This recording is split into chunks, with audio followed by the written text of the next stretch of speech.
El Salvador ha tomado un camino singular en su política como tal. Hemos tenido, yo lo decía al principio, pues hemos alcanzado un alto nivel de seguridad que ha permitido que el país tenga un horizonte diferente, al cual pues ahora se le apuesta precisamente para poder desarrollar ese, digamos, camino hacia lo que muchos califican como lo que podría ser el milagro económico, ¿cierto? Sí, y es que el país tiene muchos retos. Yo siempre he puesto la metáfora de la mesa, ¿verdad? De que se sustenta el país sobre 4 patas de esa mesa, que es el factor de seguridad, que es una pata, el factor económico la siguiente, educación y salud. Son las 4 patas que sostienen el gran desarrollo del país y en donde llegan después los invitados, que en este caso sería el pueblo, ¿verdad? Que es el que tiene que estar presente dentro de esa perspectiva de llegar a esa mesa y disfrutar de lo que se tiene. Sí, yo creo que es incuestionable, ¿verdad?, que la seguridad ha marcado pues una diferencia como país y lo ha potenciado incluso a nivel internacional, a nivel mundial, pues, como un ejemplo a seguir, ¿verdad? Y es importante pues incluso pues que siempre se siga mejorando todos estos elementos que han contribuido a que el país viva en una paz real, una paz verdadera. Sin embargo, el reto quizás más grande, más fuerte que tiene el gobierno es el desarrollo económico. Sin embargo, habría que ver, creo que el doctor Maldonado lo mencionaba bien, hay 2 líneas en que podemos hablar cuando se habla de desarrollo. En primer lugar, puede haber un crecimiento económico, pero ese crecimiento se puede ir en una línea tal vez solo macroeconómica o de algún sector y puedes crecer, ¿verdad? Empresas grandes que crecen, se desarrollan, pero no es un desarrollo social y económico del país. Entonces el verdadero desarrollo va a ser cuando haya toda una distribución de esa riqueza, es decir, cuando todos los sectores del país, todos los grupos potencialmente productivos, incluso desde las economías locales, emerjan y comiencen ellos a potenciar ese desarrollo hacia arriba. Y en este momento se le está apostando a un país con una tecnología donde se habla de una modernización de la administración pública a través de la digitalización, pero hay que formarla. Si también se quiere traer empresas que vienen al país a potenciar desarrollo, pero el recurso humano, ¿dónde está para enquistar a ese desarrollo humano? ¿Verdad? Dentro de esas empresas. Una empresa no va a venir si no tiene capital humano calificado en un país. Entonces ahí viene el aporte que tiene que hacer el sistema educativo también, que tienen que establecer esa conexión para que el desarrollo pueda ser una realidad. Es correcto, y todo parte de esa perspectiva de qué tipo de país queremos, ¿verdad? Digo, en función a orientarse a través de una planificación. Sí, correcto, para que se dé respuestas a ese mediano plazo. Pero también complemento su idea con algo importante. No perdamos la perspectiva de que muchas veces el desarrollo económico, si bien parte de las políticas públicas que establece el gobierno central, pero hay un factor importante que siempre hemos recalcado acá en este programa y en las otras plataformas en que participamos, Ernesto, y es el juego de las municipalidades también en el desarrollo local. Sí. Cuando hablamos de las municipalidades, es que cada municipio ahora conoce su entorno, conoce su potencial, y es ahí donde también se debe trabajar en formar a estas comunidades, en formar a estos municipios para que puedan producir cosas diferentes, no solo a nivel de turismo, porque ya sabemos que el turismo se vuelve ahora uno de los mayores rubros de ingreso del país, pero hay otras oportunidades también que deben llevarse a lo más básico, que es el desarrollo de las comunidades.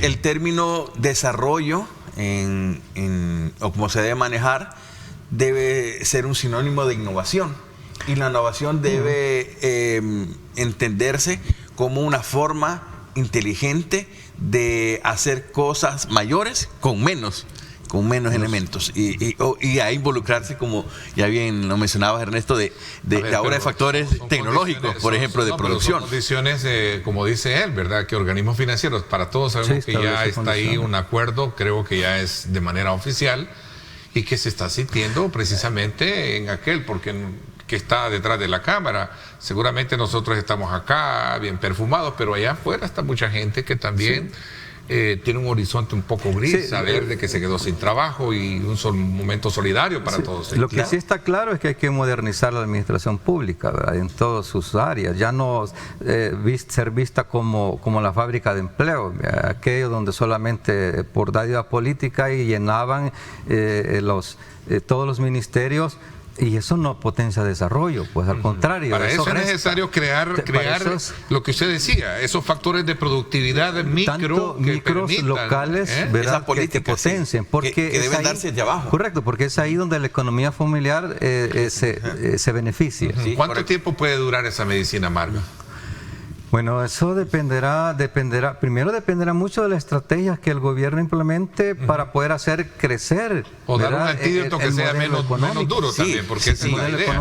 Y es que son dos cosas. Menos amarga. Sí, son dos cosas, y debe verse este caso de... Perdón, porque el organismo financiero le interesa que pague. Sí, no, claro. Garantizar que le van a pagar. Nadie presta.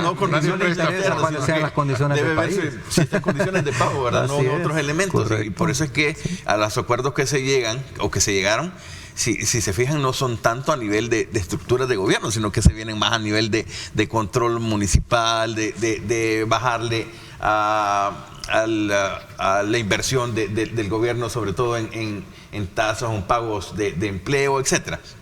Pero creo que debe darse este equilibrio entre las dos cosas. Si bien se están tomando medidas en este momento, pero también deben empezarse a hacer propuestas. El tema de la asamblea para generar el tema de gobernabilidad también, que creo que no puede, soslayarse en este análisis que estamos haciendo esta mañana. Sí, quizás querías agregarme como un cierto contexto. En primer lugar, que esperamos, ¿verdad?, que con esta nueva política del presidente Trump y esas buenas relaciones que tenga con el presidente Bukele, pues le dé cierta seguridad a los salvadoreños que están allá, porque si comienza a haber una deportación masiva, eso va a incidir mucho también en la economía nuestra. Claro. ¿Por qué razón? ¿Y cree que eso pase? No, por eso pienso. O sea, debe ser el escenario, sí. Un escenario. Todo depende de las relaciones de cómo depende de las relaciones bilaterales que puedan tener, porque esa población, si viene, entonces de alguna forma prácticamente va a ser replanificar nuevamente el desarrollo del país, porque esta nueva población va a requerir también asistencia social, va a requerir también de todo, educación, salud. ¿Está preparado el país todo eso para recibir esa cantidad de personas? Entonces eso cambia, ¿verdad?, la planificación del país. Entonces esperamos de que no se dé esas situaciones, que en las buenas relaciones pues le dé esa seguridad, por un lado. Y por otra parte, como usted mencionaba, en las políticas que la Asamblea tiene que establecer con respecto a los municipios y distritos, es que yo sigo creyendo siempre de que en la medida que le demos más autonomía. Es importante el factor de la Asamblea en ver estos temas, y no tanto solo de como se tiene esa figura de apretar el botón y aprobar lo que se plantee, sino de discutir realmente, de escuchar a los sectores sociales para que puedan darse esas valoraciones. Si bien están tiradas estas grandes líneas, que a mí me parecen necesarias, pero deben ser importantes escuchar para mejorar, para tener en cuenta aquellos factores de riesgo que se hablan, porque pueden ser temas necesarios, pero aquí es donde se debe saber si impacta o no impacta, sobre todo a nivel humano o a nivel social. Y para eso están los legisladores, para escuchar y reorientar esas nuevas políticas que se quieran desarrollar. La gran pregunta, ¿verdad?, en todo lo que es el aspecto legislativo es ¿para qué legisla o para quiénes legisla? ¿Para qué y para quién? Sí, porque es cierto de que hay políticas que el Ejecutivo establece y que las va a legalizar la parte legislativa, pero también tiene que generar ellos como parte legislativa propuestas legislativas que vienen a contribuir, ¿verdad?, al beneficio del país. Y eso es lo que no hemos quedado cortos de que no hemos visto propuestas muy particulares de parte de ellos. O sea, tiene que ampliarse el radio de participación de esta asamblea para poder, ¿verdad? Escuchaba que el país... a partir de estos factores que hemos analizado, de cómo las metas de crecimiento pueden ser factibles en el país, o la lectura o diagnóstico desde la perspectiva de ustedes que tienen. ¿Cuáles podríamos ser, digamos, el camino correcto para poder ser recomendatorios esta mañana y poder de alguna manera recoger dentro de ese abanico de análisis que han hecho ustedes de temas como los que hemos abordado, saber de que estas son las propuestas que podrían ser coherentes de cara al 2025 y lograr esos objetivos económicos trazados? Quizás lo más evidente es que apostarle más a la educación, ¿verdad? En el sentido de que hay que ver que estructuralmente entre la educación hay que cambiarla, porque una cosa es crear situaciones o mejorar situaciones de carácter domésticas o hacer solo un maquillaje de programas que se insertan en el sistema educativo, que son importantes, que son necesarios, pero que no tocan la verdadera estructura realmente del modelo educativo, que tiene que estar ya en conexión y acorde con esa nueva visión de innovación y de tecnología que están exigiendo los grupos inversores que vienen al país. Eso por una parte, ¿verdad? Por otra parte es que también hay que empezar a hacer un proceso, yo diría, quizás hasta de formación, ¿verdad?, con los funcionarios locales, de tal manera de decirles, señores, despierten, vea que el desarrollo son ustedes, de aquí tiene que salir, vea, de sus sectores,